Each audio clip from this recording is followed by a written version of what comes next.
مجھے لوگوں کے ساتھ رہنا اچھا لگتا تھا، اور سائیکالوجی تو ہے ہی لوگوں کے ساتھ رہنے کا نام، کیونکہ we can see brain but we can not see mind, اور psychology deals with human mind. انسانی نفسیات سے لے کر سماجی رویوں تک گہری نگاہ رکھنے والی media psychologist doctor Khadija Mahmood Shahid نے جو چاہا وہ کر دکھایا۔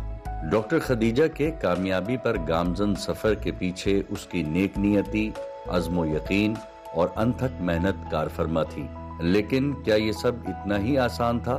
اس حقیقت کو جاننے کے لیے آج گامزن میں ہم آپ کو دکھانے جا رہے ہیں ڈاکٹر خدیجہ محمود شاہد کی کامیابیوں کی داستان۔ السلام علیکم جی، میرا نام خدیجہ محمود شاہد ہے اور میں پنجاب میں پیدا ہوئی ہوں، گجرانوالہ سٹی میں، اور اب میں اگر اپنی ایجوکیشن کی بات کروں تو میں نے انٹرمیڈیٹ سینٹ جوزفس کالج سے کیا ہے، اس کے بعد میں نے اپنا بی اے آنرس کیا ہے سائیکالوجی میں، اور اس کے بعد میں نے ماسٹرز انڈسٹریل سائیکالوجی میں کیا ہے that covers a vast area of marketing, management, advertisement and human resource management۔ اس کے بعد میں نے پی ایم ڈی کیا ہے کلینکل سائیکالوجی میں، جس میں آپ مریض دیکھتے ہیں اور یہ سائیکولوجیکل بیماریاں اور ان سے ریلیٹڈ چیزیں دیکھتے ہیں۔ زمانہ طالب علمی میں کالج کی حسینہ معین کے نام سے بھی جانی گئی، خدیجہ نے شعبہ نفسیات میں گریجویشن، انڈسٹریل سائیکالوجی میں ماسٹرز اور کلینکل سائیکالوجی میں پریکٹس کے بعد شعبہ نفسیات میں کچھ مختلف کرنے کی دھن میں میڈیا سائیکالوجی کا انتخاب کیا۔ میڈیا سائیکالوجی میں نیو یارک فلم اکیڈمی سے آن لائن ڈگری حاصل کی۔ My father was a scholar, Islamic scholar. He was حافظ قرآن، سول ایویشن میں وہ تھے۔ اس کے علاوہ میری مدر نے ایم بی اے کیا ہوا ہے پنجاب یونیورسٹی سے، اور امی لوگوں کا سیکنڈ بیچ تھا پاکستان میں ایم بی اے کا۔ تو آج میں جو بھی کچھ ہوں وہ میں یہ کہوں گی کہ میرے پیرنٹس نے جو مجھے کانفیڈنس دیا، اور میری مدر نے جاب نہیں کی کیونکہ ان کا یہ کہنا تھا کہ اگر میں اس وقت جاب کر لیتی تو آج خدیجہ جو ہے وہ اس وقت نہیں ہوتی، وہ نوکروں کے ہاتھوں میں پل رہی ہوتی۔ اور لیکن جو کانفیڈنس ہے، کیونکہ میں ڈبیٹس کر رہی ہوتی تھی کالج میں، ڈرامیٹکس کر رہی ہوتی تھی، اور اس میں امی مجھے بہت زیادہ سپورٹ کرتی تھی۔ ڈاکٹر خدیجہ کے والد سول ایویشن سے وابستہ ایک مذہبی اسکالر تھے۔ خدیجہ اپنے والدین کی اکلوتی بیٹی تھی، لہٰذا لاڈ پیار میں بگڑنے کا امکان ہو سکتا تھا۔ باشعور والدین نے ممتا اور شفقت میں ناز و نخرے تو اٹھائے، لیکن تربیت پر بھرپور توجہ دی۔ خدیجہ نے بھی والدین کی امیدوں پر پورا اتر کر دکھایا۔ خدیجہ کے والدین کا دیا ہوا اعتماد، کتاب دوستی اور انتھک محنت سے خدیجہ کی انفرادیت ظاہر ہونے لگی۔ میری مینٹورنگ جو ہے، جو فیمس رائٹر ہیں حسینہ معین، انہوں نے میری مینٹورنگ کی، اسکرپٹ لکھنا سکھایا کس طرح کرتے ہیں۔ اچھا، کالج میں بھی میں کافی ایکٹیو تھی، میں ڈرامے وغیرہ جو ہے وہ لکھتی تھی، ڈائریکٹ کرتی تھی، تو مطلب اس میں میرا ایک آئی ہیڈ اے نیک کہ میں یہ سب چیزیں کروں۔ اور پھر شاعری میں جو ہے مجھے گائیڈ کرتے تھے جان ایلیا۔ اس کے علاوہ اسکرپٹ ایڈیٹنگ جو ہے مجھے سرمد صہبائی نے سکھائی، جو بہت مشہور رائٹر بھی ہیں، ڈائریکٹر بھی ہیں، فلم میکر بھی ہیں، شاعر بھی ہیں، ناولسٹ بھی ہیں۔ اور میڈیا فلسفی مجھے ڈاکٹر انور سجاد نے پڑھائی۔ تو اللہ کا شکر ہے کافی ان چیزوں میں ایکٹیو رہی ہوں۔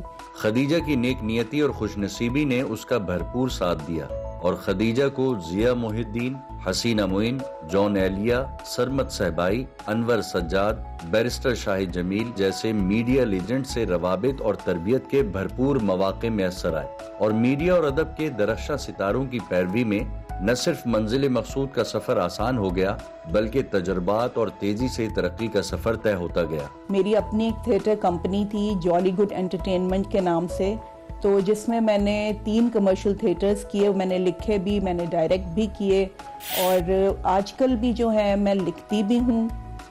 اور اس کے علاوہ یہ ہے کہ آن لائن سیشنز بھی ہیں میرے، ڈفرینٹ یونیورسٹیز جو ہیں وہاں جا کر میں لیکچر دیتی ہوں ایز گیسٹ اسپیکر، اور اس کے علاوہ جو ہے ورکشاپس وغیرہ کراتی ہوں۔ حسینہ آپا کے ساتھ 1-2 پروجیکٹ میں نے ان کو اسسٹ کیا تھا۔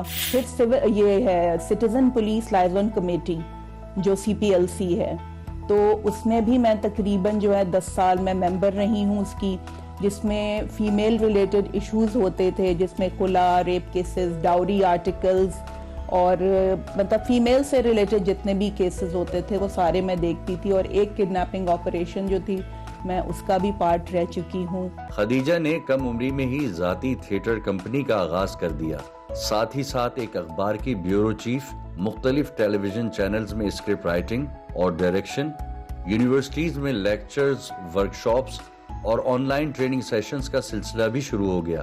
خدیجہ نے پیشہ ورانہ سرگرمیوں کے ساتھ فلاحی خدمات بھی جاری رکھی ہوئی تھی۔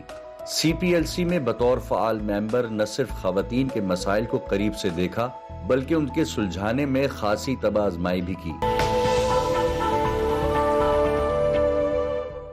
میں اگر آپ کو اسٹریٹ بتاؤں کہ مجھے کن مشکلات کا سامنا پڑا، کہ وہ یہ تھا، ٹو بی ویری آنیسٹ، میں سر کور کرتی ہوں، میں اپنا جو ڈریس ہے میرا، کیونکہ میری امی نے مجھے، جب میں یونیورسٹی جا رہی تھی تو امی نے مجھے ایک ہی بات بتائی تھی کہ تم اپنی ماں کی عزت اور باپ کا وقار جو ہے وہ ساتھ لے کے جا رہی ہو، اور جس کے سامنے تم یہ دیکھو کہ تمہاری ماں کا سر ڈھکا ہوا ہے، تمہارا سر جو ہے مجھے انکور نہیں نظر آنا چاہیے۔ تو جب میں میڈیا سائیکالوجی میں آئی تو اس میں یہ تھا کہ میڈیا میں آپ کو پتہ ہے کہ جو آج کل جس قسم کا رجحان چل رہا ہے، تو مجھے ایک پروگرام ہر حال میں کر کے دینا تھا وہاں پہ نیو یارک فلم اکیڈمی، تو کہ جس میں میڈیا بھی ہو، جس میں سائیکالوجی بھی ہو۔ تو میں نے ایک پروگرام تیار کیا، نظر آتے ہیں کچھ، جس کی تھیم تھی کہ مجھ کو بھی گرچہ چہرہ شناسی کا زوم تھا، مشکل یا پڑی کے اداکار وہ بھی تھا۔ تو اس میں نے بڑے چینلز نے کہا کہ آپ کا آئیڈیا بہت اچھا ہے، لیکن آپ کو مطلب سر پہ دوپٹہ نہیں رکھنا، آپ کو جو ڈریسنگ ہے وہ تھوڑی سی ماڈرن کرنی پڑے گی۔ لیکن میرا جو بیسک ایشو تھا وہ میرے سر کا دوپٹہ تھا، کہ آپ دیکھیں نا کہ اگر آپ اتنے بڑے بڑے سیلیبریٹیز کا انٹرویو کریں گی تو آپ اس حلیے میں اگر جائیں گی تو پھر آپ سوچیں کہ ایک مطلب اچھا وہ نہیں امپیکٹ پڑے گا۔ لیکن میں اس کے اوپر میں نے کمپرومائز نہیں کیا، اور جو میں نے پھر اگر جب باقی بڑے چینلز کو جو ایشو تھا کہ آپ سیلیبریٹیز کے ساتھ کیسے کانٹیکٹ کریں گی، کیسے بات کریں گی، تو میں نے معین اختر کا انٹرویو کیا، اس میں ان کا پرسنالٹی اسیسمنٹ کیا، حسینہ معین تھیں، پھر انور مقصود صاحب ہو گئے، مطلب ان سب کے ساتھ میں نے کام کیا اور مجھے کوئی پرابلم نہیں ہوئی۔ خدیجہ کی بڑھتی ہوئی قابلیت اور صلاحیتیں راستہ ہموار کرتی جا رہی تھی، لیکن ہر کامیابی سے پہلے آزمائش اپنا امتحان ضرور لیتی ہے۔ دینی تہذیب و اقدار خدیجہ کو گھر سے ملے تھے۔ میڈیا کی فیلڈ میں اکثر ایسے اوقات بھی آئے جب خدیجہ کی پردہ داری اور سر ڈھانپنے کے سامنے میڈیا کی نام نہاد جدت مقابل کھڑی ہو جاتی، لیکن خدیجہ اپنی مذہبی اقدار کو اپنی کمزوری بنانے کے بجائے پورے اعتماد کے ساتھ اپنی تہذیبی روش پر ثابت قدم رہی۔ جب بطور پروگرام اینکر کیمرے کے سامنے کا وقت آیا تو اکثر بڑے قومی چینلز نے معذرت خواہانہ رویہ اختیار کیا، لیکن ایک نجی چینل نے خدیجہ کو باپردہ آن کیمرہ ہوسٹنگ کا موقع فراہم کر ہی دیا، اور پھر ایک باپردہ فیمیل اینکر کے انور مقصود، معین اختر اور حسینہ معین جیسے نامور میڈیا لیجنڈز کے ہمراہ پروگرام نشر ہوئے۔ کلاس 6 میں نے پڑھا تھا یہ 6 ستمبر کے بارے میں، اور اس میں ایم عالم کے بارے میں نے پڑھا تھا۔ تو آپ کہتے ہیں نا کہ ایک بچپن سے آپ کے ذہن میں ایک ہیرو کا کانسیپٹ آتا ہے، تو میرے ذہن میں مطلب ایک ہیرو، ایک سپر مین، مطلب لوگوں کے لیے تو آج کل سپر مین، بیٹ مین اور یہ سب ہو گئے، اور میرے لیے ہوتا تھا کہ سپر مین ہے یہ شخص، تو مطلب کیا بندہ 1 منٹ سے کم وقت اور 5 جہاز گرا دینا۔ تو اور بچپن سے آپ سمجھ لیں کہ ایک دیومالائی شخصیت جسے کہتے ہیں، وہ میرے لیے ایم عالم تھے۔ جب ان کا میں نے انٹرویو کیا، کافی دیر باتیں ہوئی، تو اس کے بعد پھر جب میں اٹھی ہوں تو انہوں نے میرا ماتھا چوم کے کہا ہماری بیٹی بنو گی، کیونکہ بہت عرصے کے بعد جو ہے ہمیں کوئی مطلب ایسی مطلب ہماری ملاقات ہوئی ہے کہ جس کو ہم کہہ سکیں کہ مٹی ابھی بھی زرخیز ہے۔ خدیجہ کا ماننا ہے کہ انسان کے رول ماڈل اس کی شخصیت کی تعمیر میں اہم اور بنیادی کردار ادا کرتے ہیں۔ قومی ہیرو ایم عالم خدیجہ کے رول ماڈلز میں سے ایک تھے۔ خدیجہ کی اسی وارفتگی نے اسے ایم عالم کی منہ بولی بیٹی بنا دیا، جنہیں خدیجہ فیلکن کے نام سے پکارتی تھی۔ وہ آج بھی اس شاہین کو یاد کر کے افسردہ ہو جاتی ہے۔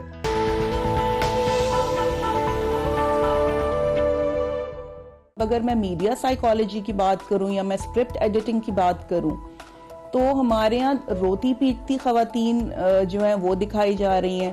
میں نے جو حسینہ معین کو جو اپنی مینٹور کیا تھا, ان کو ریکویسٹ کی تھی, اس کی ریزن یہ تھی کہ حسینہ معین کی ہیروئن بولڈ تھی لیکن وہ بے حیا نہیں تھی. اب جو دکھایا جا رہا ہے, اب مطلب مجھے نہیں سمجھ آتا کہ وہ کیا دکھانا چاہ رہے ہیں, اور جس طرح کا ڈریسنگ دکھا رہے ہیں. میں نے کہا نا کہ میں اس پہ زیادہ کمنٹ نہیں کر سکتی ہوں, کیونکہ اگر آپ موویز کے پریمیئرز دیکھتے ہیں تو ہمیں لگتا ہے کہ ہم پاکستان میں نہیں رہتے, ہم پتہ نہیں کسی اور ہی ملک میں رہ رہے ہیں. پھر اس کے علاوہ یہ ہے کہ جو مطلب میں ایک ایگزامپل اکثر لوگوں کو دیتی ہوں, میں کہتی ہوں, لوگ کہتے ہیں نا معاشرے میں جو ہو رہا ہے ہم تو وہی دکھا رہے ہیں, تو میں کہتی ہوں کہ دیکھو ایک گھر میں نا واش روم بھی ہوتا ہے, ڈرائنگ روم بھی ہوتا ہے. تو جب کوئی مہمان آتا ہے تو ہم اسے ڈرائنگ روم میں بٹھاتے ہیں, واش روم میں یہ کہہ کے نہیں بٹھاتے یہ دیکھو یہ بھی ہمارے گھر کا حصہ ہے تو تم یہاں پہ بھی بیٹھ جاؤ. تو معاشرے میں اچھی چیزیں بھی تو ہیں, اچھی چیزیں آپ دکھا سکتے ہیں, کیوں نہیں دکھا سکتے. جو پہلے کے ڈرامے آج بھی ہٹ ہیں, آج اتنے ڈرامے آ رہے ہیں, آج اتنے مشروم اس کی طرح جو ہے نا چینلز جو ہیں وہ ان کی گرو ہو رہی ہے. لیکن میرا نہیں خیال کہ کسی ڈرامے کو لوگوں کو اس طرح یاد رہے ہوں گے کہ جس طرح انکہی تنہائیاں, دھوپ کنارے, جانگلوس اور اس ٹائپ کے جو لوگ مطلب جو ڈرامے ہیں وہ آج بھی اسی طریقے سے مشہور ہیں. قومی میڈیا چینلز پر مقامی عورت کی موجودہ عکاسی سے اختلاف کرتے ہوئے خدیجہ کا کہنا ہے کہ ڈراموں میں روتے پیٹتے اور معاشرتی حقائق سے یکسر مختلف اور مصنوعی کردار پاکستانیت کے بجائے اغیار کی ثقافت کی نمائندگی کر رہے ہیں. جو میری مطلب میں نے کہا نا کہ میری پسند کی چیزیں تھیں, جیسے پوئٹری ہو گئی, لٹریچر ہو گیا, تو میں نے جو فیلڈ بھی چنی, میں نے لکھا, میں نے ڈائریکٹ کیا, مطلب جو میں اسکول اور کالجز میں اپنا کالج میں کرتی تھی, اسکول میں کرتی تھی, وہی جب آپ کا پروفیشن بن جائے تو پھر اس سے زیادہ اچھی چیز کیا ہوگی کہ آپ کو نئے نئے ایکسپیرینس جو ہیں وہ کرنے کو ملتے ہیں. میں ڈفرینٹ چیزوں کی کوریج کر رہی ہوتی تھی, مجھے بہت اچھے لوگوں سے ملنے کا جو ہے موقع ملا, اور اس کے علاوہ جو میں انٹرویوز کر رہی ہوتی تھی اپنے جو یہ دبئی کے اخبار کے لیے, اس میں مجھے بہت اچھے لوگوں سے موقع ملا. اس کے علاوہ میں نے جیسے ڈاکٹر عارفہ سیدہ زہرا ان کا انٹرویو کیا, تو مطلب میں تو اپنے اللہ کا جتنا بھی شکر ادا کروں کم ہے کہ جو سمجھ لیں کہ میری چوائس تھی تو اللہ نے مجھے شاید اس سے بڑھ کے ہی دیا ہے. کہتے ہیں جب ذوق اور پیشہ یکساں ہو تو کامیابی یقینی ہو جاتی ہے. اعلیٰ تعلیم, تحریر و ادب, ڈائریکشن, ہوسٹنگ, تقریباً میڈیا کے ہر شعبے میں ہی خدیجہ اپنا نام بنا چکی تھی. نامور شخصیات کے انٹرویوز, ان کی سنگتیں اور ان کے ساتھ کام کرنے کے تجربات خدیجہ کی زندگی اور اس کی شخصیت کا حصہ تھے. تمام تر مصروفیات کے ساتھ ساتھ وہ اپنی گھریلو زندگی کو بھی متاثر نہیں ہونے دیتی. خدیجہ اپنی کامیابیوں کا سہرا اپنے والدین اور اپنے شوہر کے سر سجاتی ہے. وہ شکر گزار ہے کہ اس نے جو سوچا اس سے بڑھ کر حاصل کیا. اس کی زندگی میں کوئی تشنگی ایسی نہیں جو حسرت بن کر اسے ستا رہی ہو. وہ آج بھی اپنے سفر پر یکسوئی اور اطمینان سے گامزن ہے. نو ڈاؤٹ اس وقت سوشل میڈیا کا دور ہے, ٹی وی کا دور ہے, لیکن میں یہ ضرور کہوں گی کہ پلیز بک ریڈنگ جو ہے نا وہ ضرور کریں, اور اسپیشلی اپنے بچوں کو بھی جو ہے یہ جو ہم گیجٹس پکڑا دیتے ہیں, تو بجائے گیجٹس پکڑانے کے آپ اگر بکس پکڑا دیں. دیکھیں ٹائم پاس کروانا ہے نا, ہمارے یہاں عموماً خواتین جو ہیں وہ یہ کرتی ہیں کہ اپنی جان چھڑانے کے لیے یا اپنے آپ کو جب وہ مصروف ہوتی ہیں تو وہ گیجٹس پکڑا دیتی ہیں. میں جب کلاس 3 میں پاس ہوئی ہوں تو میرے ابا نے مجھے نسیم حجازی کی کتاب شاہین گفٹ کی تھی, تو پھر میں نے اسلامک ہسٹری پوری پڑھی. اسلام کے مشہور جو سپہ سالار تھے, ان کے مطلب جو اسلامک ہیروز ہیں. ڈاکٹر خدیجہ خواتین کو بیجا ٹی وی اور سوشل میڈیا کے استعمال کی جگہ کتاب دوستی کی تلقین کرتی ہے.